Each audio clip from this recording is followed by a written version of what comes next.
প্রতীক তুলে দিলাম। এই মানুষগুলোকে দেখতে মায়া লাগে, আসলেই লাগে।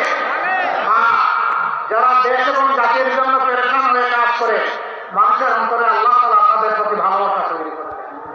আমরা দোয়া করি এই গাইবান্ধা জেলার প্রত্যেকটি ঘরে ঘরে সেই ভালোবাসার মানুষ যেন আমাদেরকে দান করে। সবাইকে ধন্যবাদ।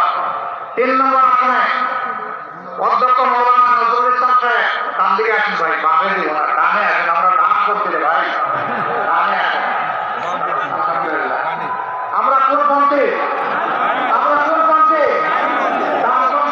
ডানপন্থীরাই আল্লাহ মায়ার মানুষ। আল্লাহ তাআলা 2টা পন্থা দান করেছেন, একটা ডানপন্থা, একটা বামপন্থা। আমরা ইনশাআল্লাহ ডানপন্থী।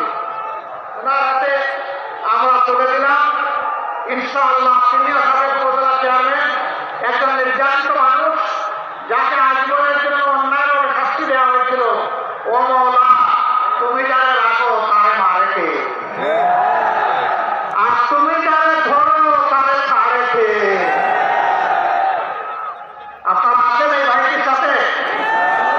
আপনাদেরকে তারপরে গাইবান্ধা জেলার সাবেক আরেক বিশিষ্ট চিকিৎসক, সমাজসেবক, যিনি গরিবের বন্ধু বলে পরিচিত, আমাদের ভাই জনাব ডাক্তার আব্দুল রহিম সরকার।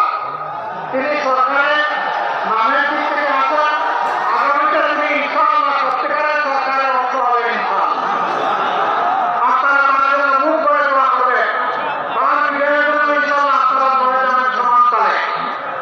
সর্বশেষ গাইবান্ধা 5 আসনে খানাটা ফুলছড়ি, এই আসনে আমরা গাইবান্ধাবাসীকে একজন বীর মুক্তিযোদ্ধা আমাদের পক্ষ থেকে উপহার দিচ্ছি, জনাব আব্দুল ওয়াহেদ।